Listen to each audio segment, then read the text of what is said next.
This is Avinash and I welcome you all to my YouTube channel Inara, जहाँ पर हम क्या करते हैं, फिजिक्स को थोड़ा आसान बनाने की कोशिश करते हैं।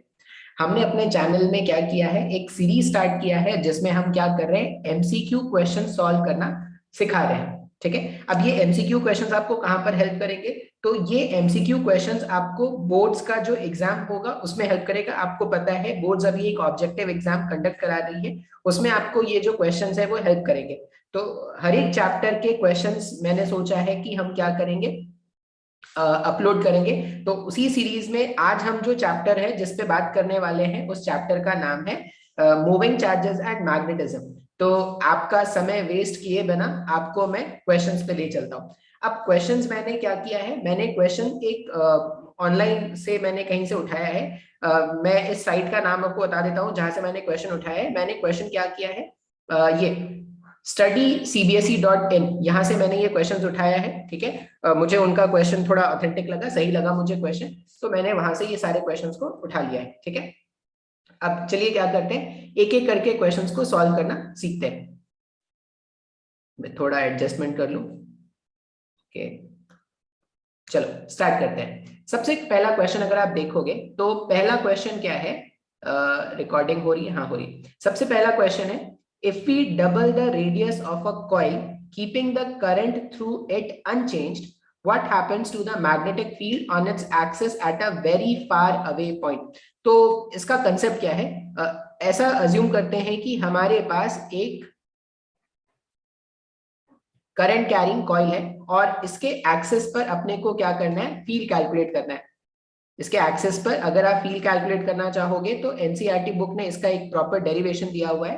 अब मैं आपको पूरा डेरिवेशन तो नहीं बताने वाला क्योंकि अपने को क्वेश्चन सॉल्व करना है। सिर्फ आप ऐसा अज्यूम कर लो कि अगर ये आई करंट कैरिंग अगर एक सर्कुलर लूप है और इसका रेडियस सर आर है और इसके एक्सेस में सेंटर से x दूरी पर अगर कोई पॉइंट है P और इस पॉइंट P पर अगर मैं फील्ड का स्ट्रेंथ कैलकुलेट करना चाहता हूं, तो because of this current carrying wire इस पॉइंट P पर जो फील्ड होता है उसका वैल्यू होता है B is equal to mu not I R square divided by 2 R square plus x square और इस पूरे का पावर 3/2।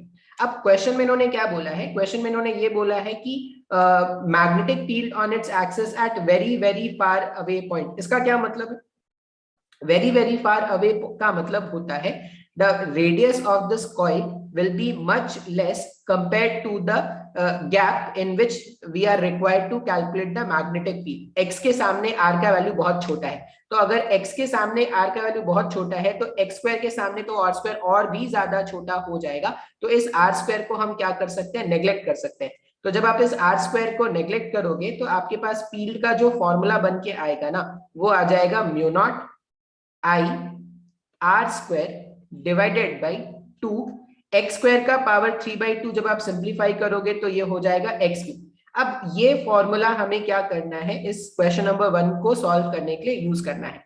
तो क्वेश्चन में ये बोला गया है कि अगर इस रेडियस कॉइल का जो रेडियस है अगर उसको डबल कर दिया जाए, if we double the radius of a coil, अगर आप कॉइल के रेडियस को डबल करोगे तो सिंस मैग्नेटिक फील्ड जो है वो आर स्क्वायर के डायरेक्टली प्रोपोर्शनल है, तो हम ये बोल सकते हैं कि अगर रेडियस को डबल किया गया है तो मैग्नेटिक फील्ड का जो वैल्यू हो जाएगा वो 4 टाइम्स हो जाएगा।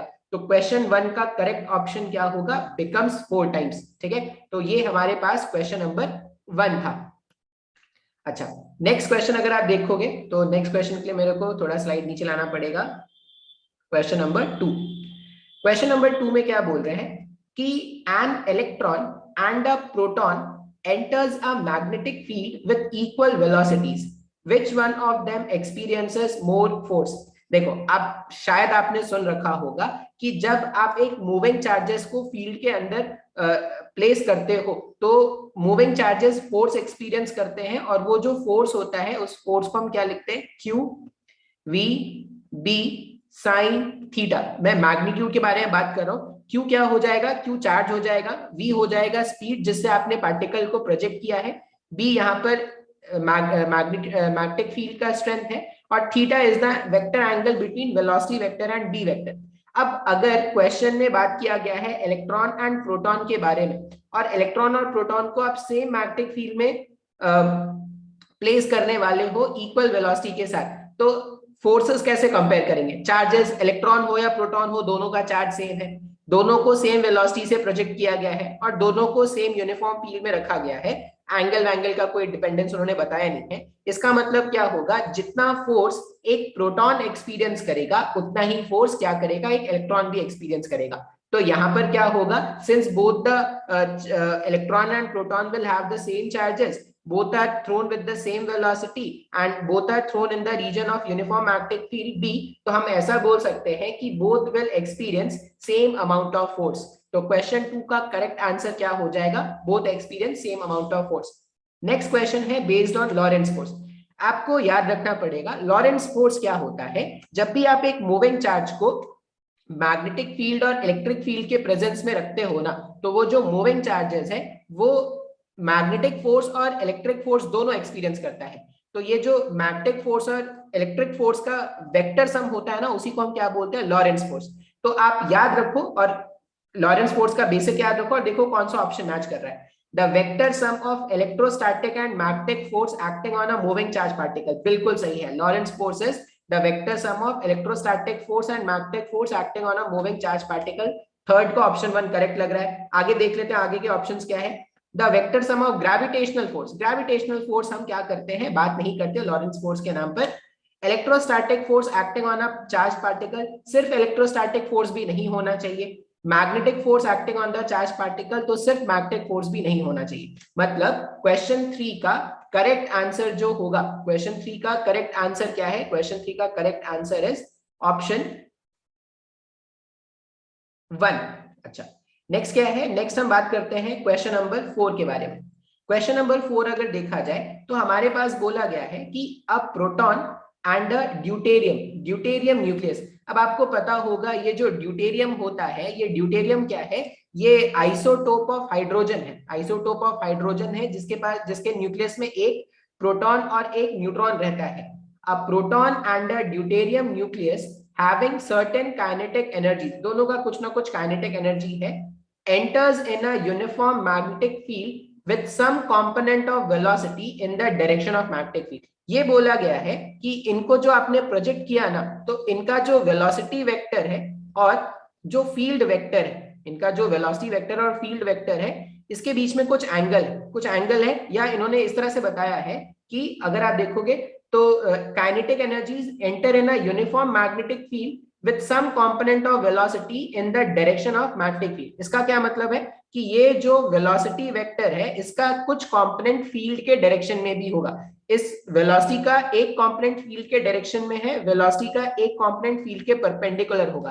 तो अगर आपको वो साइक्लोट्रॉन का बेसिक अगर याद होगा, तो ये जो फील्ड का परपेंडिकुलर कंपोनेंट होता है वो उसको सर्कल में घुमाता है, and because of this parallel component वो क्या करता है, वो ऐसे ऐसे मूव करना स्टार्ट करता है। तो ये जो आगे की तरफ ये जितना मूव करता है इसको हम क्या बोलते हैं, पिच।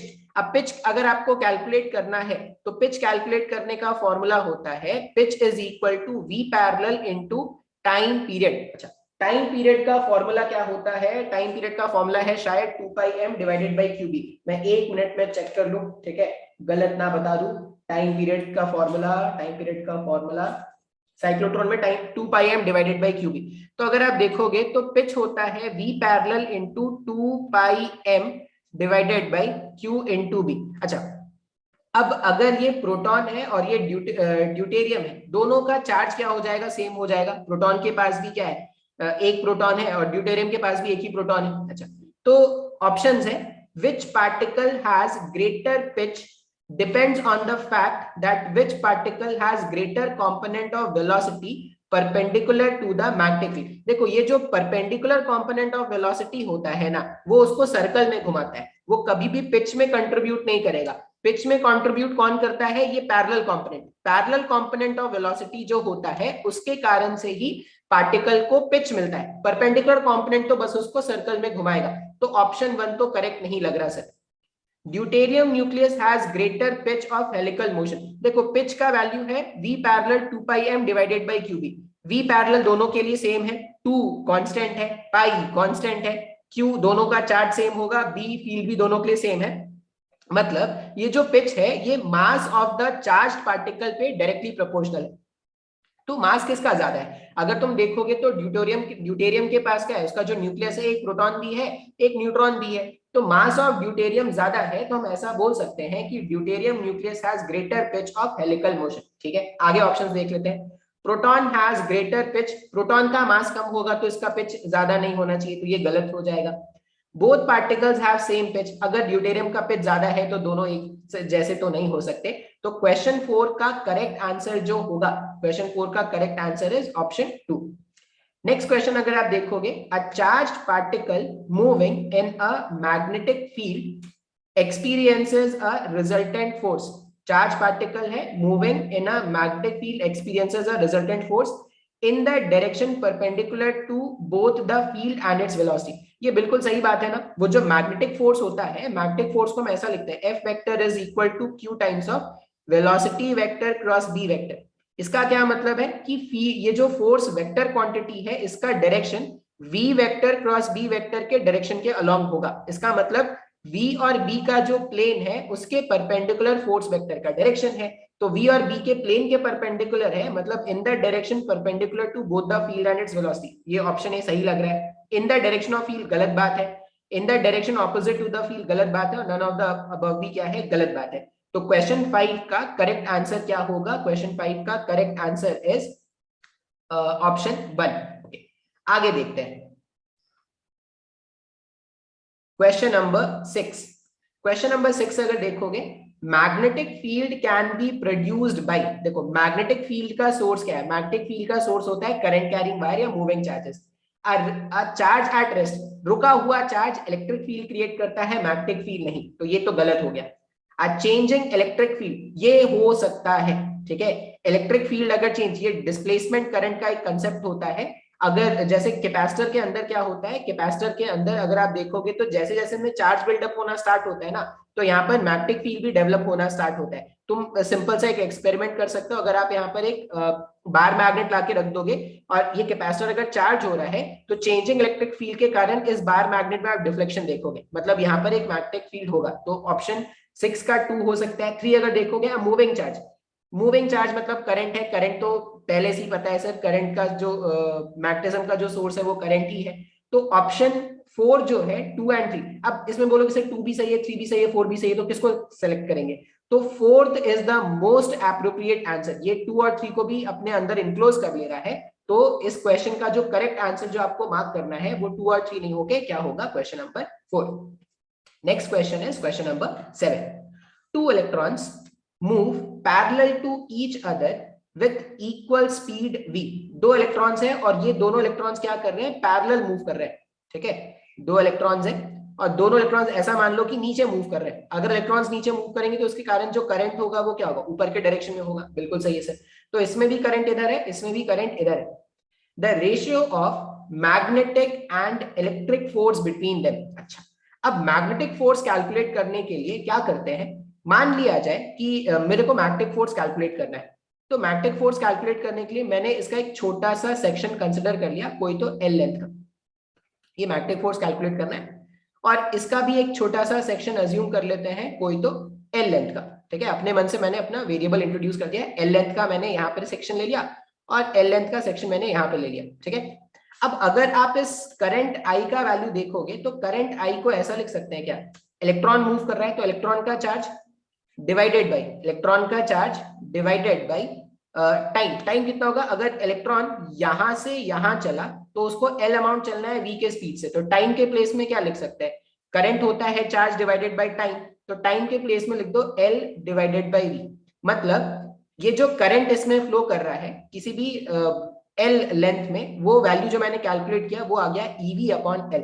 अच्छा, अब अगर ये करंट कैरिंग वायर है, अगर ये करंट कैरिंग वायर है, तो करंट कैरिंग वायर को के साथ ये करंट कैरिंग वायर क्या करता है, अपने चारों तरफ फील्ड क्रिएट करता है। तो इस करंट कैरिंग वायर के कारण अगर आप देखोगे और राइट हैंड थंब रूल अगर हम यूज करेंगे तो यहाँ पर एक फील्ड डेवलप हो जाएगा बी, और इस बी का वैल्यू कैसे फाइंड आउट करते हैं, तो बी का वैल्यू होता है म्यू नॉट आई। अब आई कौन सा, इसके कारण यहाँ पे फील्ड देख रहे हैं, तो म्यू नॉट आई, आई का मतलब हो गया sir E V upon L mu not I divided by 2 pi R, जो भी इनके बीच का सेपरेशन होगा, मान लो इनके बीच का सेपरेशन डी है, तो ये हो जाएगा 2 पाई डी। सबसे पहले मैंने क्या किया, दोनों वायर्स में मैंने एल लेंथ का सेक्शन अज्यूम किया है। फिर मैंने क्या किया, इस वाले वायर में कितना करंट है और इस वाले वायर में कितना करंट है, एल लेंथ में कितना करंट होगा उसको मैंने कैलकुलेट कर लिया। तो करंट का वैल्यू मेरे को मिल रहा है ईवी अपॉन एल, और इस करंट कैरिंग वायर के कारण यहां पर अगर मैं फील्ड कैलकुलेट करता, मैंने अपनी मर्जी से दोनों के बीच का गैप कितना मान लिया है, डी का मान लिया है, तो इसके कारण जब आप यहां पर फील्ड कैलकुलेट करोगे तो वो वैल्यू आ जाएगा म्यू नॉट ईवी 2 पाई mu naught EV upon L 2 पाई डी। अब अगर ये यहां पर फील्ड आपको पता है और ये करंट कैरिंग वायर है, तो ये तो पता है ना कि अगर एक करंट कैरिंग वायर को मैग्नेटिक फील्ड के प्रेजेंस में रखते हैं तो वो फोर्स एक्सपीरियंस करता है, और ये जो फोर्स होता है वो होता है I L vector cross B vector. अब यहां पर देखो एल वेक्टर और बी वेक्टर के बीच का जो एंगल है वो तो 90 डिग्री है, तो आई एल बी सिंपल लिख देंगे क्योंकि साइन 90 का वैल्यू 1 हो जाता है। तो करंट यहां पर कितना है, इस वाले वायर में जो करंट है उस करंट का वैल्यू है E V upon L I L cross B. तो बी का वैल्यू कितना है, बी का value is mu not E V divided by एक एल इधर भी आएगा और ये 2 पाई डी। ठीक है, इस तरह से मेरे को वैल्यू मिल रहा है। तो ये जो फोर्स है ना, इस फोर्स का वैल्यू मैं लिख के रख लेता हूं। ये फोर्स का जो वैल्यू हमारे पास आ रहा है, क्योंकि मैं बाकी चीजों को इरेज कर दूंगा, फोर्स का वैल्यू जो हमारे पास आया वो कितना आ रहा है, फोर्स हमने यहाँ पे फाइंड आउट किया। देखो ई स्क्वायर वी स्क्वायर, एल से एल गायब हो जाएगा, जो भी गायब हो जाए उसको गायब कर दो, E square V square E square V square एक म्यू नॉट आने वाला है divided by 2 pi L D. इस तरह से हमारे पास फोर्स का वैल्यू मिल गया। ये कौन सा फोर्स है, मैग्नेटिक फोर्स है। अच्छा, अब दो चार्जेस के बीच में, अगर दो चार्जेस के बीच में आपको क्या करना है, दो चार्जेस का अगर आपको इलेक्ट्रोस्टैटिक फोर्स कैलकुलेट करना होता है तो दोनों चार्जेस के बीच का गैप कितना है, डी है। दोनों चार्जेस के बीच का गैप अगर डी है तो इलेक्ट्रोस्टैटिक फोर्स का वैल्यू हो जाएगा 1/4 pi epsilon not, 1/4 pi epsilon not, दोनों चार्जेस ई स्क्वायर हो जाएगा divided by gap is D square. तो जब यहाँ पे रेशियो किसका बोला गया है, the ratio of magnetic force, इस वाले फोर्स को इस वाले फोर्स से डिवाइड कर दो। तो जब आप सिंप्लीफाई करने जाओगे तो देखो क्या क्या कैंसिल होगा। ठीक है, ये ई स्क्वायर का वैल्यू इस ई स्क्वायर से गायब हो जाएगा, बिल्कुल सर। ये पाई का वैल्यू इस पाई से गायब हो जाएगा, यहाँ पे ये 2 एक हो रहा है और ये 2 आ रहा है। ठीक है, और क्या गायब, और कुछ गायब हो रहा है क्या, नहीं। तो F magnetic divided by F electrostatic, ऊपर में है वी स्क्वायर, ये mu naught divided by L D. ये एल और डी मेरा माना हो, अपना खुद का माना हो वेरिएबल, तो इसके टर्म्स में आंसर होना नहीं चाहिए।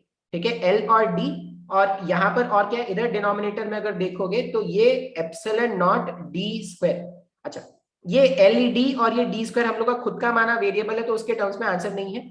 अगर आप देखोगे तो ये F M upon F E जो है ना, वो V square mu not epsilon not पे डिपेंड कर रहा है। शायद तुमने पढ़ रखा हो, शायद तुमने पढ़ रखा हो कि सी का वैल्यू जो होता है वो 1 divided by root over of mu not epsilon not होता है। अब सी क्या है सर, सी स्टैंड्स फॉर भूतिया, नहीं sir, C stands for speed of light in air. ठीक है, तो speed of light in air है, तो अगर mu not epsilon not root over है, इसका मतलब क्या हो जाएगा, सी स्क्वायर का वैल्यू जो है वो हो जाएगा mu naught into epsilon not.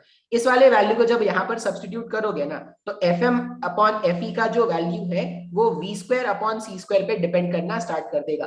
तो V square upon C square से वाला कौन सा ऑप्शन है, क्वेश्चन नंबर 7 का करेक्ट ऑप्शन है ऑप्शन नंबर 4।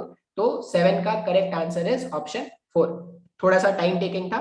ठीक है, अच्छा नेक्स्ट क्वेश्चन है। अच्छा, कोई अगर ऐसा है जो उसको लगता है कि सर मेरे पास तो इसका एक आसान सोल्यूशन है, मैं आपको आसान सोल्यूशन बता देता हूँ, तो देखो I am always open for new things. अगर आपको लगता है कि सर मैंने तो आपसे कम मेथड में क्वेश्चन सॉल्व, आसान तरीके से मैंने क्वेश्चन सॉल्व कर लिया, तो आप मेरे को बता सकते हो। ठीक है, चलो अभी क्या करते हैं, क्वेश्चन नंबर 8 पे आते हैं। क्वेश्चन नंबर 8 अगर देखोगे, a charge particle is moving with velocity v, charge particle v velocity से मूव कर रहा है in a magnetic field of induction v। ठीक है, वेलोसिटी दे दिया, फील्ड दे दिया, the force on the particle will be maximum when. देखो फोर्स एफ वेक्टर का फॉर्मूला क्या था, अगर आप इसका मैग्नीट्यूड कैलकुलेट करोगे तो Q V B sine theta. अब अगर चार्ज वी बी अगर तुमने इसको फिक्स कर दिया, तो फोर्स का जो मैग्नीट्यूड है वो तो सीधा सीधा साइन थीटा पे डिपेंड करेगा। जितना ज्यादा साइन थीटा का वैल्यू रखोगे फोर्स का मैग्नीट्यूड उतना ज्यादा रहने वाला है। तो साइन थीटा का वैल्यू मैक्सिमम क्या होता है 1 होता है, और ये तब होता है जब थीटा क्या हो जाए, थीटा 90 डिग्री हो जाए। इसका मतलब अपने को V और B के बीच का एंगल कितना रखना पड़ेगा, V और B के बीच का एंगल परपेंडिकुलर रखना पड़ेगा। ऐसा कोई ऑप्शन है क्या भैया?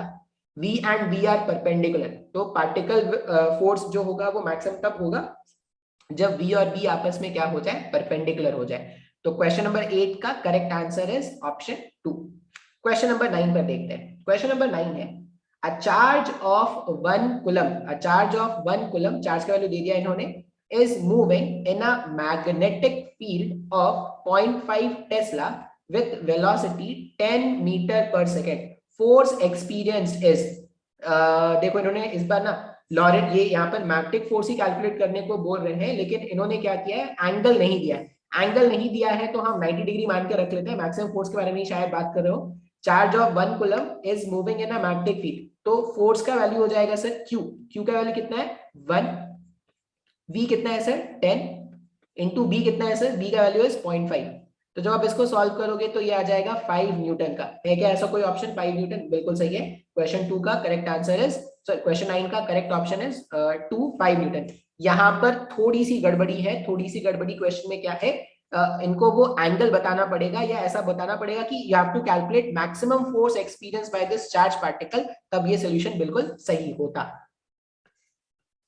चलिए क्वेश्चन नंबर 10 पर आते हैं। ओके हाँ, क्वेश्चन नंबर 10 अगर आप देखोगे तो क्वेश्चन नंबर 10 में क्या बोला गया है, अ charge particle moving with velocity v in a uniform magnetic field B, the magnetic force experienced by this particle is, देखो नेवर जीरो नहीं, मैग्नेटिक फोर्स थीटा पे डिपेंड करता है तो जीरो तो हो सकता है। फोर्स क्या है, forces Q V B sine theta, तो अगर थीटा साइन थीटा का वैल्यू जीरो हो जाएगा तो फोर्स जीरो हो जाएगा, तो नेवर जीरो गलत है, ऑलवेज जीरो हमेशा जीरो होता है, ये भी गलत है। Zero if B and V are parallel, देखो अगर v और b पैरेलल हो गया मतलब थीटा क्या हो गया, जीरो हो गया। साइन जीरो क्या होता है, जीरो होता है सर, साइन जीरो जीरो होता है, बचपन में ही सीख लिया था सर। तो साइन जीरो अगर जीरो होता है तो फोर्स क्या हो जाएगा, जीरो हो जाएगा। तो थर्ड, 10th का third option is correct. Fourth option क्या है, zero if B and V are perpendicular, ये तो बेवकूफ बनाने वाली बात हो गई ना भाई साहब। जीरो बी और बी जब आपस में परपेंडिकुलर होते हैं तो थीटा 90 हो जाएगा, थीटा 90 हो जाएगा मतलब फोर्स का वैल्यू क्या हो जाएगा उस टाइम पर, मैक्सिमम हो जाएगा। तो 10th का correct answer is option 3। Question number 11 देखते हैं। क्वेश्चन नंबर 11 है अ charge particle of mass m and charge q travel on a circular path of radius r that is perpendicular to a magnetic field b at the time taken by the particle to complete, find the time, ये at the time नहीं होता, find the time taken by the particle to complete one revolution। ये cyclotron का basic concept है। Time period का formula होता है 2 पाई m divided by QB, ये याद रखने वाली बात है। आप चाहो तो मैं इसका डेरिवेशन बता सकता हूं, मैंने वो जो थियरी वाले लेक्चर्स है उसमें ये डेरिवेशन बताया, मैंने बस फॉर्मूला सही लिखा हो भाई, मेरे को फॉर्मूला के साथ में बहुत बुरा हूं। तो 2 पाई m डिवाइडेड बाई क्यूबी। अब अगर आप देखोगे तो इन्होंने टाइम ही तो पूछा है, तो 2 पाई m डिवाइडेड, ऑप्शन 1 जो है वही मैच कर रहा है। ऑप्शन 2 क्या है, 2 पाई, नहीं गलत हो जाएगा। देखो अगर मान लो किसी को ये फॉर्मूला नहीं आता ना तो वो डायमेंशन से चेक कर सकता है। अगर आपसे वो टाइम कैलकुलेट करने को बोल रहे हैं तो आप क्या करो, मान लो सर मेरे को ये फॉर्मूला नहीं आता था, मैं क्या करूंगा, हर एक टर्म का डायमेंशन फाइंड आउट करना स्टार्ट कर दूंगा।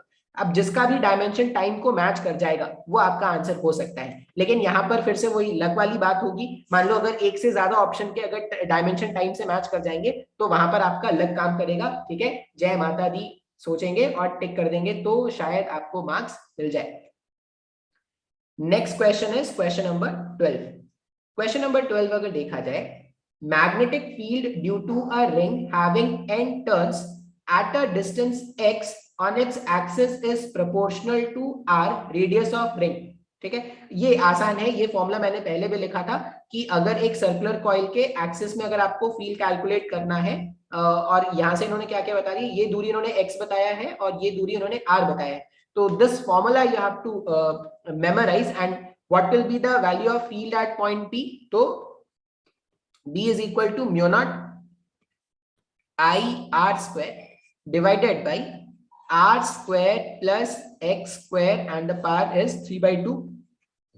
यहाँ पे 2 मल्टीप्लाई कर देंगे। अच्छा, ये जो फॉर्मूला है वो एक टर्न के कॉइल के लिए था, तो अगर कॉइल में total small N number of turns है तो यहाँ पर आपको क्या करना पड़ेगा, एन मल्टीप्लाई करना पड़ेगा। अब इसमें कौन सा ऑप्शन मैच कर रहा है, तो एन चाहिए मेरे को आर स्क्वायर, यहाँ पे ये स्मॉल आर स्क्वायर होना चाहिए, ठीक है। एन आर स्क्वायर, देखो ये बाकी तो कांस्टेंट है, म्यू नॉट आई टू ये सब कांस्टेंट है, तो चेंज क्या कर सकते हैं, एन स्मॉल आर एक्स ये सब चेंज कर सकते हैं। तो देखो N R square divided by x square plus R square का पावर 3/2। तो ऑप्शन 2 क्वेश्चन 12 का correct answer is option 2। Okay, next question is based on Ampere circuital law. Ampere circuital law क्या बोलता है कि लाइन इंटीग्रेशन, ठीक है, line integration close, पूरे क्लोज इंटरवल में अगर आप क्या करते हो, पूरे सरफेस में अगर क्लोज इंटीग्रेशन कर देते हो तो वो mu naught times I enclose के बराबर होना चाहिए। तो फर्स्ट ऑप्शन है the line integral of magnetic field along the boundary of open surface is equal to mu naught times the total current passing near the surface। नहीं near the surface नहीं होना चाहिए, through the surface अगर होगा तो answer होगा। The line integral of magnetic field along the boundary of the open surface is equal to mu naught times the total current passing through the surface। Option 2 बिल्कुल सही लग रहा है। अगर आपको बेसिक डेफिनेशन एम्पियर लॉ का पता होगा तो आप सीधा सीधा बता सकते हो कि option 2 will be the correct answer. 3 में क्या है, सरफेस इंटीग्रल नहीं होता तो यहीं पर गलत हो जाएगा, सरफेस इंटीग्रल नहीं होता तो यहीं पर गलत हो जाएगा। एम्पियर सर्किटल लॉ में आप बाउंड्री बनाते हैं, वहां पे हम लाइन इंटीग्रेशन करते हैं। तो दिस वाज क्वेश्चन नंबर 13। आगे देखते हैं, आगे के लिए अपने को क्या करना पड़ेगा, थोड़ा स्लाइड डाउन करके नीचे आना पड़ेगा। क्वेश्चन नंबर 14, क्वेश्चन नंबर 14 अगर देखा जाए तो क्वेश्चन नंबर 14 में क्या बोला जा रहा है, magnetic field eight any point on the axis of current element. ये याद रखने वाली बात है, अगर एक करंट एलिमेंट है और इसके एक्सिस पर अगर आपको फील्ड कैलकुलेट करना है, बायोट-सावर्ट लॉ में क्या होता है, बायोट-सावर्ट लॉ में ये बोला जाता है कि फील्ड जो है डीबी, इसका वैल्यू है mu not I dl sine theta upon R square. ये मैग्नीट्यूड इस तरह से कैलकुलेट करते हैं। अब ये थीटा किसके बीच का एंगल होता है, तो पोजीशन वेक्टर, पोजीशन वेक्टर मतलब जो करंट एलिमेंट को पॉइंट पी से ज्वाइन करता, जो करंट एलिमेंट को पॉइंट पी से ज्वाइन करता, इसको बोलते हैं आर वेक्टर, पोजीशन वेक्टर और करंट एलिमेंट, इनके बीच का जो एंगल है। अब अगर पॉइंट पी एक्सिस में आ गया ना तो ये थीटा का वैल्यू कितना हो जाएगा, 0 हो जाएगा। तो साइन 0 का वैल्यू 0 है तो मैग्नेटिक फील्ड का वैल्यू भी क्या हो जाएगा, 0 हो जाएगा। तो ये आप याद रख सकते हैं कि किसी भी current element, straight current element है और उसके एक्सिस पर अगर आपको फील्ड कैलकुलेट करने को बोला जाए तो वहां पर फील्ड का वैल्यू क्या हो जाएगा, 0 हो जाएगा। तो 14 का करेक्ट आंसर इज ऑप्शन 4। 15 क्या है, two thin long parallel wire separated by a distance d carry a current I a in the same direction. अभी अभी हमने ऐसा कुछ किया था, मान लो इधर भी करंट आई है, इधर भी करंट आई है। इस करंट कैरिंग वायर के कारण यहाँ पर अगर आप देखोगे, मान लो इनके बीच का गैप इज डी, तो इस करंट कैरिंग वायर के कारण, ये सपोज I1 वायर है और ये I2 वायर है, फर्स्ट वाले वायर के कारण अगर आप सेकंड वाले वायर पर देखोगे तो यहाँ पर फील्ड आपको मिलेगा, कितना मिल जाएगा, mu not I divided by 2πd। यहाँ पर फील्ड मिल गया।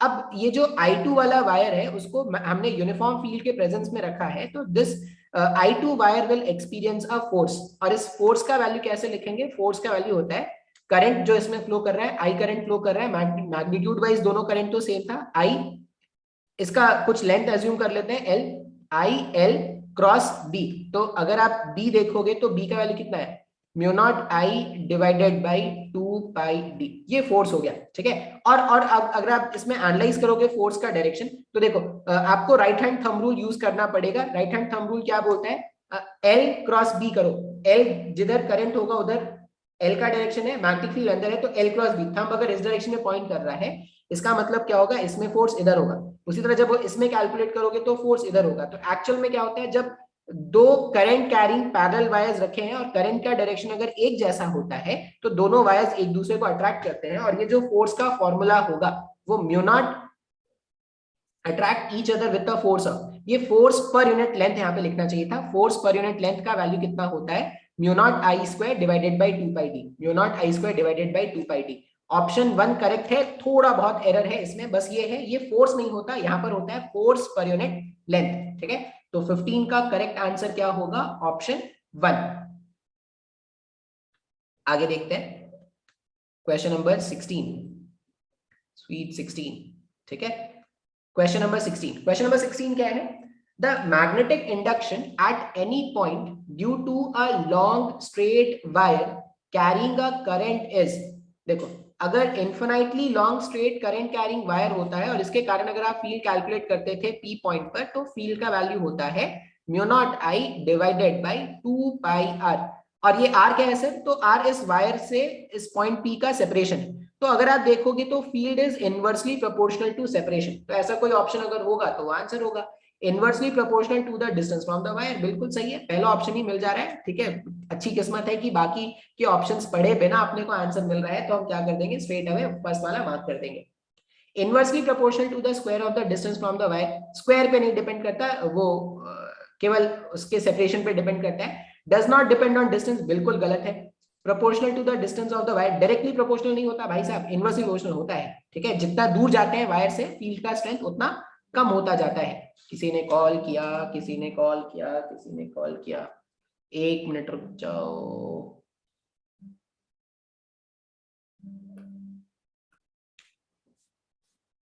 नेक्स्ट में देखते हैं। Next is question number 17। Question number 17 क्या है? A moving coil sensitive galvanometer gives at once much more deflection, ठीक है। एक गैल्वेनोमीटर है जिसका सेंसिटिविटी क्या है, बहुत ज्यादा है, to control its speed of deflection. अब अगर आप देखोगे तो करंट सेंसिटिविटी का जो फॉर्मूला बुक में लिखा रहता है वो होता है डिफ्लेक्शन पर unit current is equal to NAB upon K, ठीक है, इस तरह से लिखा रहता है। अब अगर एक बार आपने गैल्वेनोमीटर बना दिया है तो NAK ये सब का वैल्यू क्या हो जाएगा, कांस्टेंट हो जाएगा। इनको चेंज करना मुश्किल है, लेकिन B को थोड़ा बहुत चेंज कर सकते हैं। अगर हम मैग्नेट का अलाइनमेंट चेंज कर दे या उसके पास में कोई और मैग्नेट ला के रख दे जो पहले वाले मैग्नेट को फील्ड को थोड़ा कम करने की कोशिश करे, तो आप B को एडजस्ट करके सेंसिटिविटी के वैल्यू को क्या कर सकते हो, चेंज कर सकते हो। तो ऑप्शंस क्या क्या है? The body of galvanometer should be earth, ये करेक्ट आंसर नहीं है। आप अर्थिंग इसीलिए करते हो क्योंकि जो भी एक्स्ट्रा चार्जेस, कभी भी चार्जेस के लीकेज के कारण जो शॉक का प्रॉब्लम होता है उसके कारण आप उसको अर्थ करते हो। अर्थ कर देने से जो भी एक्स्ट्रा चार्ज होता है वो डायरेक्टली ग्राउंड पे चला जाता है, तो वो सेफ हो जाता है यूज करने के लिए। जनरली जो मेटल वाले डिवाइसेस होते हैं उसमें शॉक ना लगे, क्योंकि आपने पढ़ा होगा कि जो भी एक्स्ट्रा चार्जेस होते हैं वो मेटल के सरफेस के बाहर आ जाते हैं, तो शॉक ना लगे इसलिए उसको अर्थ करते हैं। तो 17 का फर्स्ट ऑप्शन तो करेक्ट आंसर नहीं होना चाहिए। नेक्स्ट अगर देखेंगे, high resistance should be connected across the terminal, नहीं, ये जो सेंसिटिविटी है उसमें अगर आप देखोगे तो रेजिस्टेंस का कोई लेना देना नहीं है, तो हम क्या करते हैं, रेजिस्टेंस की कहानी भी गायब कर देते हैं।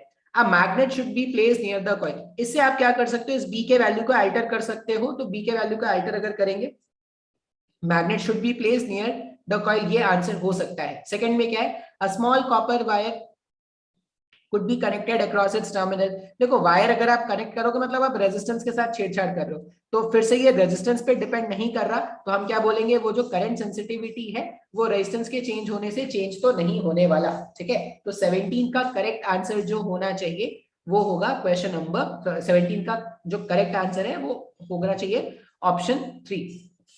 नेक्स्ट क्वेश्चन अगर आप देखोगे, नेक्स्ट कोई वायरस थ्रेट आ गया हमें। Next question is question number 18। Question number 18 में क्या है, if current is doubled the deflection is also doubled. देखो करंट क्या होता है, करंट गैल्वेनोमीटर में जो डिफ्लेक्शन है ना फाई, वो डायरेक्टली प्रोपोर्शनल होता है करंट के। स्केल को इस तरह से हम बनाते हैं जिससे क्या हो जाए, ये जो डिफ्लेक्शन है वो डायरेक्टली प्रोपोर्शनल हो जाए। तो अगर current is doubled the deflection is also doubled in ohm meter में नहीं, ये गैल्वेनोमीटर में ऐसा होता है। गैल्वेनोमीटर में deflection is directly proportional to current, tangential galvanometer नहीं। अब मूविंग कॉइल गैल्वेनोमीटर, ये मूविंग कॉइल गैल्वेनोमीटर की कहानी होती है कि deflection is directly proportional to I. आपने पढ़ा होगा वो जो डिफ्लेक्शन है वो होता है NIAB, नायाब अपॉन स्मॉल के, ठीक है, इस तरह से लिखते हैं। तो ये NAB के सब कांस्टेंट है, तो deflection is directly proportional to current, ये मूविंग कॉइल गैल्वेनोमीटर में होता है। Next question is question number 19। Question number 19 है, which one of the following is experienced by a current carrying loop in a uniform magnetic field. Current carrying loop को uniform magnetic field में रखते हैं तो वो टॉर्क एक्सपीरियंस करता है, ये आपने पढ़ा होगा। यही प्रिंसिपल होता है मोटर का। मोटर जो हम सीखते हैं उसका जो प्रिंसिपल है, या जो गैल्वेनोमीटर हमने सीखा था उसका जो वर्किंग प्रिंसिपल है वो यही होता है कि करंट कैरिंग वायर को अगर आप करंट कैरिंग वायर लूप को अगर आप यूनिफॉर्म फील्ड पे रखोगे तो it will experience a torque. तो correct answer for question number 19 is 1। ठीक है, नेक्स्ट जो क्वेश्चन है, नेक्स्ट क्वेश्चन के लिए अपने को नीचे आना पड़ेगा। Question number 20। क्वेश्चन नंबर 20 क्या है? A galvanometer having a coil of resistance 60 ohm। ठीक है, गैल्वेनोमीटर का इन्होंने रेजिस्टेंस बता दिया है, 60 ओम का है। shows full scale deflection when the current of 1 ampere। अच्छा, फुल स्केल डिफ्लेक्शन करंट मतलब आप अपने गैल्वेनोमीटर में कितना करंट पास करोगे जिससे गैल्वेनोमीटर पूरा पूरा अपना एंड रीडिंग दिखाना स्टार्ट कर दे, तो full scale deflection current 1 ampere का है। It can be converted into an ammeter to read a current up to. अब मुझे क्या करना है, इस गैल्वेनोमीटर को कन्वर्ट करना है एक एमीटर में जिसका मेजरिंग रेंज क्या होगा, 0 से 5 एम्पियर का मेजरिंग रेंज होगा। ठीक है, इसका मतलब क्या है, जब 5 एम्पियर का करंट आप भेजोगे ना तो गैल्वेनोमीटर का जो डिफ्लेक्शन वो पूरा पूरा हो जाना चाहिए। अब गैल्वेनोमीटर में एक इस तरह का रेजिस्टेंस होगा, ये गैल्वेनोमीटर का रेजिस्टेंस, और एक कॉइल होता है। ठीक है, तो ये जो गैल्वेनोमीटर है इसमें अगर आपने 1 एम्पियर का करंट भेजा होता तो ये पूरा पूरा डिफ्लेक्ट कर गया होता। अब गैल्वेनोमीटर को एमीटर में कनेक्ट करने के लिए हम क्या करते हैं, शंट रेजिस्टेंस कनेक्ट करते हैं पैरेलल टू दिस गैल्वेनोमीटर। अब क्वेश्चन में ये पूछा गया है कि अपने को जो रेजिस्टेंस लगाना है, देखो सीरीज वाले ऑप्शन तो आप गायब कर देना पहले ही। क्यों सर? क्योंकि एमीटर अगर बनाना है तो एमीटर के लिए हम क्या करते हैं, शंट को पैरेलल में कनेक्ट करते हैं। ओके, अब यहां पे हमें क्या करना था, 0 से 5 एम्पियर के रेंज का एमीटर बनाना है। इसका मतलब जब मैक्सिमम करंट यहां पर जाएगा तो ये जो गैल्वेनोमीटर वाला वायर है इसमें फुल स्केल डिफ्लेक्शन करंट जाना चाहिए। तो अगर 1 एम्पियर का करंट इधर जा रहा है, इसका मतलब इस 5 एम्पियर का 1 एम्पियर इधर चला गया तो रिमेनिंग 4 एम्पियर इधर होगा।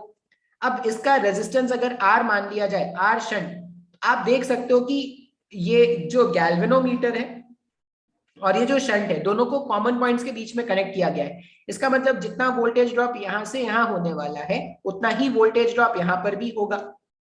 तो वोल्टेज ड्रॉप को क्या लिखेंगे, करंट इंटू रेजिस्टेंस वैल्यू लिख दो। यहां से यहां का वोल्टेज ड्रॉप है करंट इंटू रेजिस्टेंस वैल्यू। उसी तरह यहां से यहां का वोल्टेज ड्रॉप देखोगे तो इसका रेजिस्टेंस वो 60 और इसमें जो करंट फ्लो कर रहा है वो है 1 का। तो शंट रेजिस्टेंस का वैल्यू जब आप कैलकुलेट करोगे तो वो वैल्यू आ जाएगा 15 ओम का। इसका मतलब क्या है, putting a parallel resistance of 15 ohm will give the correct answer. तो क्वेश्चन नंबर 20 का the correct option is option number 2। ठीक है, आगे देखते हैं। ये था question number 20। Question number 21। Question number 21 में क्या है, an electron is projected with uniform velocity along the axis of current carrying long solenoid।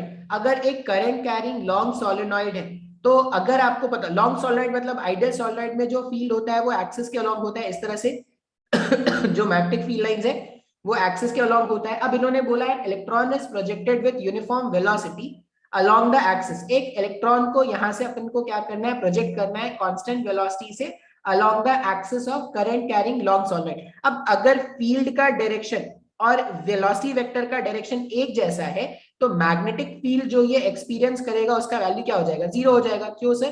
क्योंकि मैग्नेटिक फोर्स जो ये एक्सपीरियंस करेगा उसका वैल्यू हो जाएगा 0। क्यों? मैग्नेटिक फोर्स का फॉर्मूला है Q V vector cross B vector. अब अगर V और B आपस में पैरेलल हो जाएंगे तो ये वाला टर्म हो जाएगा 0। तो अगर मैग्नेटिक फोर्स 0 है तो इसमें कोई चेंज नहीं आना चाहिए। The electron will be accelerated along the axis, ये तो गलत आंसर है। The electron will be circular path, ये होगा ही नहीं, मैग्नेटिक फोर्स है ही नहीं तो सर्कल में घुमाएगा कौन। The electron will experience a force of 45 degree, गलत बात है। The electron will continue to move with uniform velocity along the axis of the solenoid। तो 21st का correct answer is option number 4।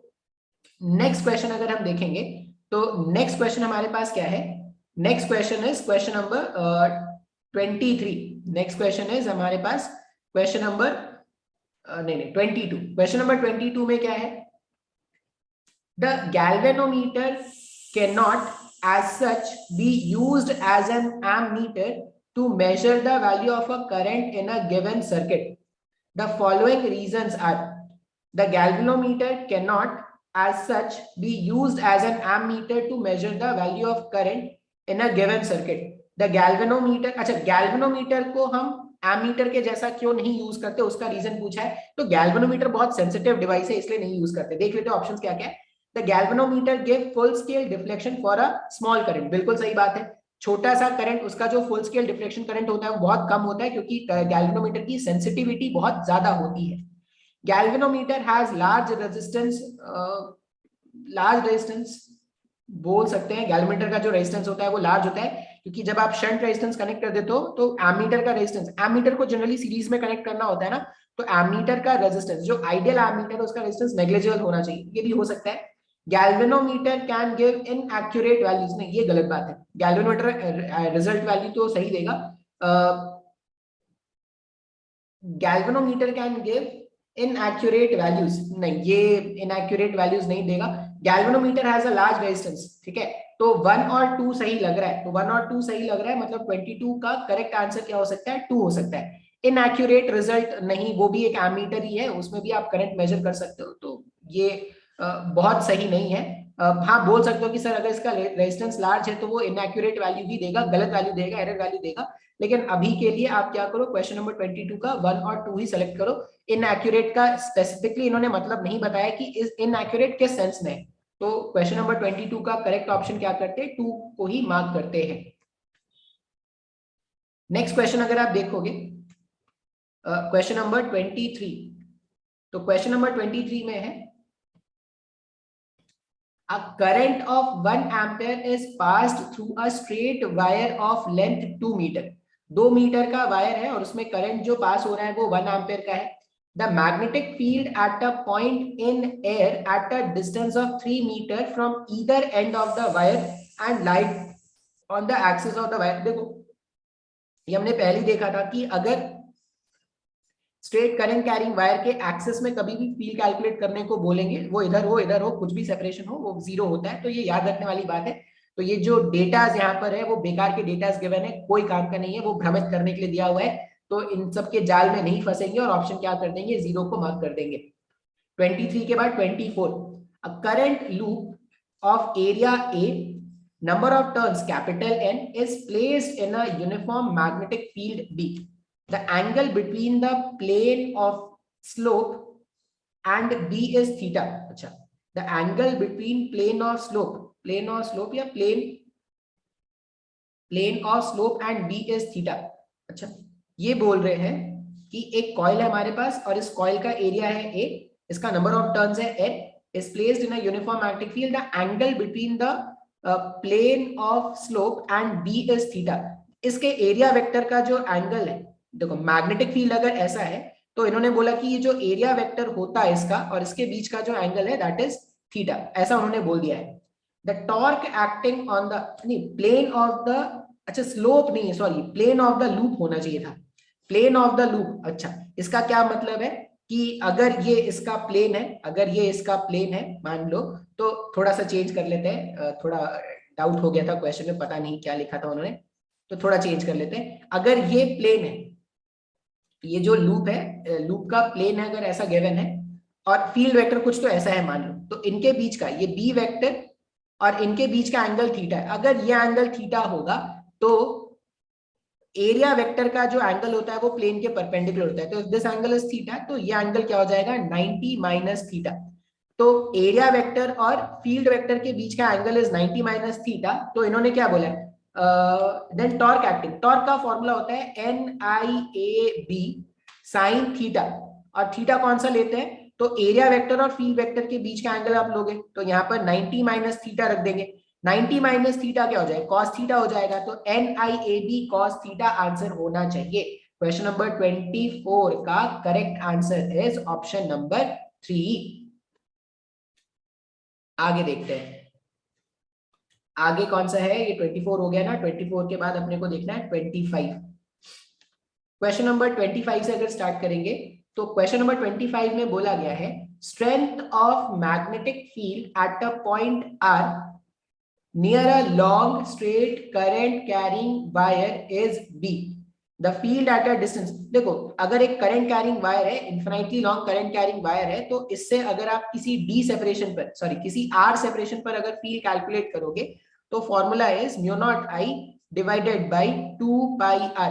अब इन्होंने क्या बोला कि अगर इस द फील्ड एट r/2, तो अगर आप इस गैप को देखो, फील्ड का value is inversely proportional to separation, तो अगर आप गैप को आधा करोगे ना तो फील्ड डबल हो जाएगा। तो यहाँ पर अगर आप r/2 प्लेस कर दो तो डबल हो जाएगा, तो ट्वाइस ऑफ बी। तो 25 का क्वेश्चन नंबर 25 का correct option is option number 1। 26 में देखते हैं क्या है। A solenoid of length, solenoid का लेंथ दे दिया गया L 0.6 मीटर का है, रेडियस दे दिया गया सोलेनॉइड का, जरूरत नहीं होता है कभी, ये बहुत रेयर चांसेस में इसका जरूरत होता है, and is made of 600 turns, total number of turns जो अवेलेबल है वो है 600 का। It carries a current of, current जो उसमें फ्लो हो रहा है सोलेनॉइड में, that has a value of 4 ampere. Then the magnitude of magnetic field inside the solenoid. अब बहुत ही आसान है सर, देखो inside the solenoid, ideal solenoid के अंदर में जो फील्ड होता है उसका वैल्यू होता है कांस्टेंट, और वो हम लिखते हैं मुन्नी, म्यू नॉट एन आई, इस तरह से लिखते हैं। अब म्यू नॉट का वैल्यू क्या होता है सर, तो म्यू नॉट एक कांस्टेंट है जिसका वैल्यू हो जाएगा 4π इंटू 10⁻⁷। एन होता है number of turns per unit length, तो नंबर ऑफ टर्न्स टोटल कितने थे 600, divided by per unit length करोगे तो ये 0.6 हो जाएगा, इनटू आई, कितना करंट फ्लो कर रहा है सर्किट में, सर्किट में 4 एम्पीयर का करंट फ्लो कर रहा है।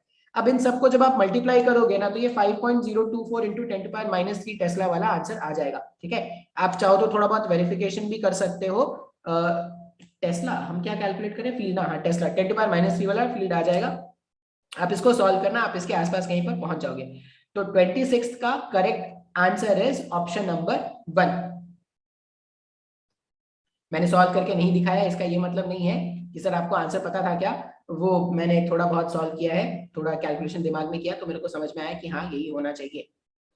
Question number 27, Biot-Savart's law indicate that moving electron velocity v produces a magnetic field B। देखो मैग्नेटिक फील्ड जो ये प्रोड्यूस करेगा, क्या क्या बोल रहे हैं, मूविंग इलेक्ट्रॉन वेलोसिटी। अगर एक इलेक्ट्रॉन है और ये कुछ वेलोसिटी से मूव कर रहा है, मतलब ये क्या हो गया, अगर इलेक्ट्रॉन मूव कर रहा है मतलब मूविंग चार्जेस हो गए करंट, तो इस डायरेक्शन में करंट है, produces a magnetic field B. अब ये एक मैग्नेटिक फील्ड प्रोड्यूस करता है जो क्या होता है, परपेंडिकुलर टू बी होगा।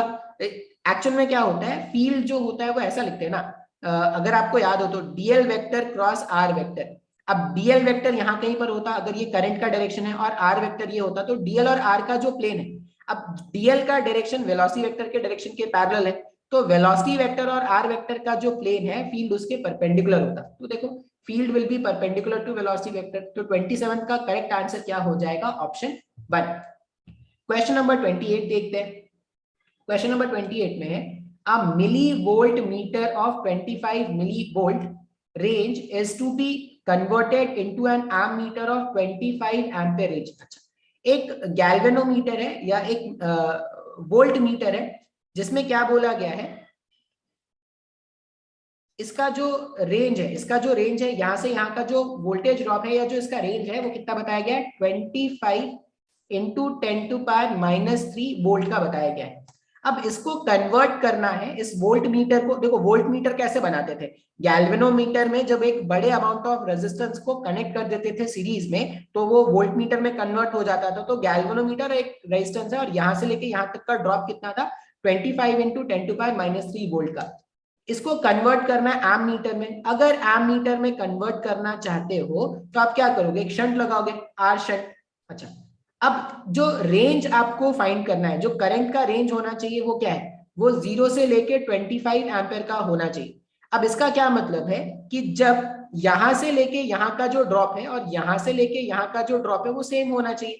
अब अगर इस आर शंट का तुम्हें पता होगा कि शंट का जो रेजिस्टेंस होता है वो बहुत कम होता है इस गैल्वेनोमीटर के रेजिस्टेंस के सामने, इसका मतलब मोस्ट ऑफ द करंट इधर से चला जाएगा, इधर आईजी स्मॉल करंट जाता है, स्मॉल, इसको डिफ्लेक्शन करंट बोलते हैं। तो अगर मैं ये मान लूं कि डिफ्लेक्शन करंट नेग्लिजिबल है तो यहां से यहां का ड्रॉप और यहां से यहां का ड्रॉप सेम होगा। कितना ड्रॉप है? 25 इंटू 10 टू पावर 3। तो ये जो 25 इंटू 10 टू पावर -3 का ड्रॉप है वो क्या हो जाएगा? करंट 25 फ्लो कर रहा है, करंट 25 फ्लो कर रहा है और रेजिस्टेंस का वैल्यू कितना है? RS। इसको जब आप सॉल्व करोगे ना तो RS का वैल्यू आ जाएगा 10 टू पावर -3 एम्पेयर्स।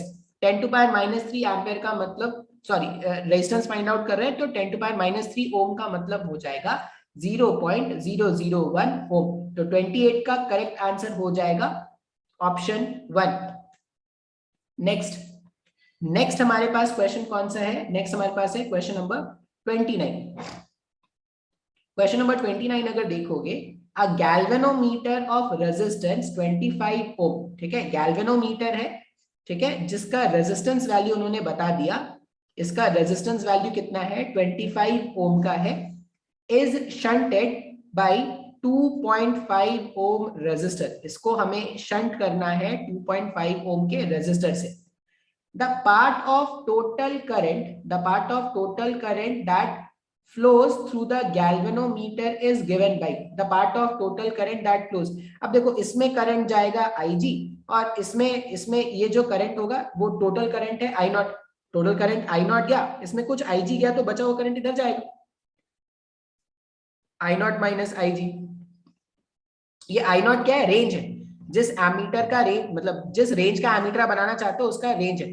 तो I0 में इस वाले पॉइंट पर अगर I0 करंट आया तो IG इधर चला गया, बचा हुआ करंट इधर जाएगा। अब हम कंसेप्ट क्या यूज करेंगे? यहां से यहां का ड्रॉप और यहां से यहां का ड्रॉप सेम होना चाहिए। इसका मतलब सर जी IG इंटू 25 ओम का जो वैल्यू है वो I0 minus IG times of 2.5 होना चाहिए। ये 1 कर लो और ये 10 कर लो। अब ये माइनस IG इधर भेजोगे तो ये हो जाएगा 11 IG is equal to I0। मुझे किसका रेशियो चाहिए था? IG अपॉन I0 का रेशियो। तो IG अपॉन I0 का रेशियो आ रहा है 1/11। तो 29 का करेक्ट आंसर इज ऑप्शन 2। ठीक है, ये क्वेश्चन नंबर 29 हो गया। नेक्स्ट क्वेश्चन कौन सा है sir? Question number 30। Question number 30 अगर आप देखोगे, a current carrying loop is placed in a uniform magnetic field, the torque acting on it does not depend on। Torque का फॉर्मूला होता है NIAB और एक साइन थीटा का फैक्टर भी लगता है। ठीक है, अब एरिया ऑफ द लूप, बिल्कुल एरिया ऑफ द लूप, अगर आप एरिया चेंज करोगे तो वो चेंज हो जाएगा, नंबर ऑफ टर्न्स चेंज हो जाएगा। Shape of the loop, okay, अगर आप शेप चेंज करते हो, अगर आप लूप का शेप चेंज करते हो तो एरिया भी चेंज होगा सर। ठीक है, ये पता नहीं अभी क्या है। Angle between normal of the coil and magnetic field, देखो गारंटी क्या है? एरिया, नंबर, एंगल, इन सब पे तो डिपेंड करता ही है, मतलब ये तो नहीं आंसर होना चाहिए। तो शेप ऑफ द लूप, अगर आप क्या बोलोगे, लूप का शेप चेंज कर देते हैं कीपिंग द एरिया सेम, तब क्या होगा? वहां पर जो टॉर्क है, टॉर्क का वैल्यू सेम रहेगा। तो the torque acting on it does not depend on shape. तुम किसी भी शेप का कॉइल रख दो, अगर तुमने एरिया को चेंज नहीं किया है तो टॉर्क का वैल्यू जो है वो चेंज नहीं होगा। तो इसका करेक्ट आंसर होगा shape of the loop. Okay, this was question number 30। आगे देखते हैं।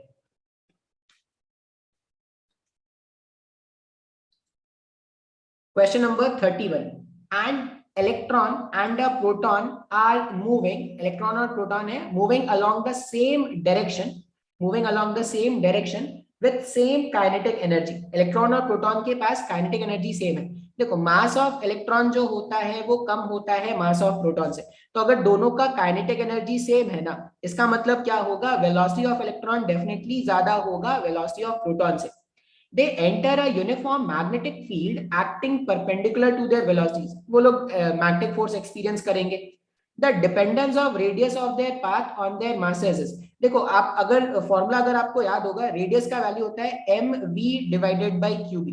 तो रेडियस जो है वो डायरेक्टली प्रोपोर्शनल है मास के। रेडियस जो है वो डायरेक्टली प्रोपोर्शनल है मास के। अब बोलोगे सर इनवर्सली प्रोपोर्शनल भी तो, डायरेक्टली प्रोपोर्शनल है वेलोसिटी के भी तो देख लेते हैं। अच्छा, ये एम वी है रेडियस, मैं क्या करता हूँ ना, वी से मल्टीप्लाई कर देता हूँ और वी से डिवाइड कर देता हूँ। ऐसा क्यों कर दिया? तो अगर आप देखोगे तो ये काइनेटिक एनर्जी दिख रहा है, डेफिनेटली हाफ भी आएगा लेकिन हाफ तो कांस्टेंट है, उसके बारे में बात नहीं कर रहा। और ये काइनेटिक एनर्जी दोनों का अगर सेम था, मतलब ये जो रेडियस है वो इनवर्सली प्रोपोर्शनल है स्पीड के। तो जिसका भी स्पीड का वैल्यू क्या होगा, कम होगा, उसके लिए रेडियस का वैल्यू ज्यादा होगा। तो स्पीड किसका कम था, स्पीड कम था प्रोटॉन का, तो प्रोटॉन का रेडियस क्या होगा, ज्यादा होगा। तो रेडियस जो है वो डायरेक्टली प्रोपोर्शनल टू एम है, बिल्कुल सही है। रूट एम नहीं, ये नहीं है इतना, अच्छा ये तो डायरेक्टली बता रहा है, डिपेंडेंस ऑफ रेडियस, मास पे पूछ रहे हैं भाई, तो मास पे तो डायरेक्टली प्रोपोर्शनल है, जिसका भी मास ज्यादा उसका रेडियस ज्यादा है, तो प्रोटॉन का मास ज्यादा है तो ज्यादा रेडियस में घूमेगा। नेक्स्ट क्वेश्चन कौन सा है, क्वेश्चन नंबर है 32। क्वेश्चन नंबर 32 अगर देखा जाए, क्वेश्चन नंबर 32 में है a charged particle after being accelerated through a potential difference v enters a uniform magnetic field. देखो अगर आप एक चार्ज पार्टिकल को v पोटेंशियल दोगे तो जो एनर्जी वो गेन करता है वो हो जाता है चार्ज इनटू उसका पोटेंशियल, ठीक है। Potential energy per unit charge ही तो पोटेंशियल होता था, तो चार्ज इनटू पोटेंशियल करोगे पोटेंशियल एनर्जी हो जाएगा। Because of this potential energy वो काइनेटिक एनर्जी गेन करता है, enters in a uniform magnetic field, तो कितना काइनेटिक एनर्जी होगा, तो हाफ एम वी स्क्वायर, ये v स्पीड है और ये कैपिटल V पोटेंशियल है। तो v का वैल्यू क्या है, 2q v divided by m root over में, मतलब स्पीड जो है ना वो रूट ओवर 2, और 2qm अगर ये सब कांस्टेंट है तो वो पोटेंशियल के रूट के डायरेक्टली प्रोपोर्शनल है। तो ये बोल रहे हैं कि इफ v इज डबल, अगर पोटेंशियल को डबल कर दोगे तो v जो होगा वो √2 टाइम्स हो जाएगा, जो नया v डैश होगा वो √2 टाइम्स हो जाएगा पुराना v के, अगर आप पोटेंशियल को डबल करते हो। तो radius of the circle will become, अच्छा अब रेडियस क्या होता है, रेडियस होता था, रेडियस इज mv/qb। तो अगर v जो है वो √2 टाइम्स हुआ है तो रेडियस भी क्या हो जाएगा, √2 टाइम्स हो जाएगा। तो पहले वाला जो रेडियस है, नया रेडियस जो है वो √2 टाइम्स होना चाहिए पुराने वाले रेडियस का। तो ऐसा कोई ऑप्शन है क्या, पुराना वाला रेडियस √2r है ना, ऑप्शन 2 क्या होना चाहिए, 32 का करेक्ट आंसर होना चाहिए। तो for question number 32 correct answer is option number 2। थोड़ा मोनोटोनस हो रहा है लेकिन क्या कर सकते हैं, मैं चाहता हूं कि कम से कम टाइम पे ज्यादा से ज्यादा क्वेश्चन सॉल्व कर सके, ठीक है। आगे देखते हैं सर, आगे क्या है, तो हमारे पास नेक्स्ट क्वेश्चन है क्वेश्चन नंबर 33। क्वेश्चन नंबर 33 क्या बोलता है, क्वेश्चन नंबर 33 बोलता है कि अ magnetic field does not exert any force on, magnetic field किस पे फोर्स एक्सर्ट नहीं करेगा, स्ट्रीम ऑफ इलेक्ट्रॉन, स्ट्रीम मतलब मूव कर रहा है, तो मूविंग इलेक्ट्रॉन, मूविंग चार्जेस पे तो मैग्नेटिक फील्ड फोर्स एक्सर्ट कर सकता है, स्ट्रीम ऑफ प्रोटॉन्स पे भी कर सकता है। Unmagnetized piece of electron, unmagnetized piece of electron, magnetic field does not exert force on any unmagnetized piece of electron. Electron को मैग्नेटाइज कर सकते हैं क्या, पता नहीं ये क्या है, ये मेरे को नहीं पता। ये 3 देख लेते हैं, आगे ऑप्शन क्या है, स्टेशनरी चार्ज, ये तो 100% श्योर है सर कि स्टेशनरी चार्ज पर मैग्नेटिक फील्ड कोई भी फोर्स नहीं लगाता। तो 33 का करेक्ट आंसर हो जाएगा क्वेश्चन ऑप्शन 4।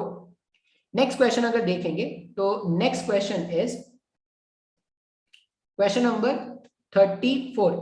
34 में है a steady electric current is flowing through a cylindrical conductor, एक ऐसे सिलेंड्रिकल कंडक्टर है और इस सिलेंड्रिकल कंडक्टर में बोला गया है कि करंट फ्लो कर रहा है।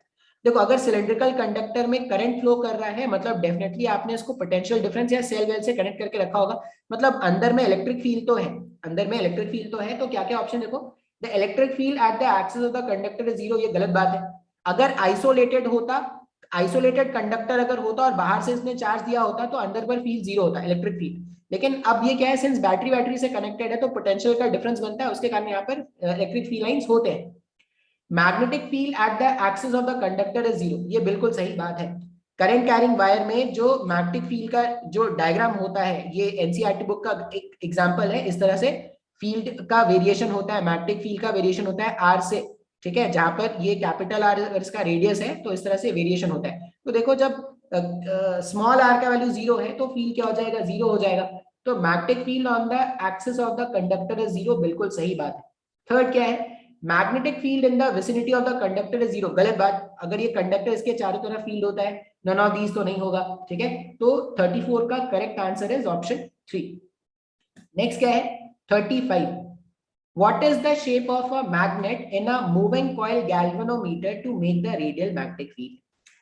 अगर गैल्वेनोमीटर का कंस्ट्रक्शन याद होगा तो हम इस तरह के मैग्नेट के पोल्स लेते हैं, ठीक है, कॉनकेव शेप के मैग्नेट के पोल्स लेते हैं। अब ऐसा क्यों लेते हैं, हम ये चाहते हैं कि फी लाइंस रेडियल रहे, रेडियल रहने से वो जो साइन थीटा वाला टर्म होता है NIAB साइन थीटा, ये साइन थीटा वाला टर्म हम गायब कर लेते हैं अगर फी लाइंस रेडियल होंगे तो ये जो स्ट्रक्चर होना चाहिए वो कैसा होना चाहिए, कॉनकेव का होना चाहिए। तो ये पहला पार्ट है जहां पर मैंने 35 क्वेश्चंस, मैं 35 क्वेश्चंस तक ही सॉल्व कर रहा हूं इस वाले पार्ट में। अभी इसी में मैं नेक्स्ट में और भी क्वेश्चंस हैं MCQ वाले, वो भी सॉल्व करूंगा, कुछ असर्शन रीजन है वो भी सॉल्व करूंगा, केस बेस्ड क्वेश्चंस भी कुछ हैं, तो हम क्या करेंगे वो भी सॉल्व करेंगे, लेकिन वो नेक्स्ट वाले क्लास में करेंगे। आज इतना ही रहने देते हैं।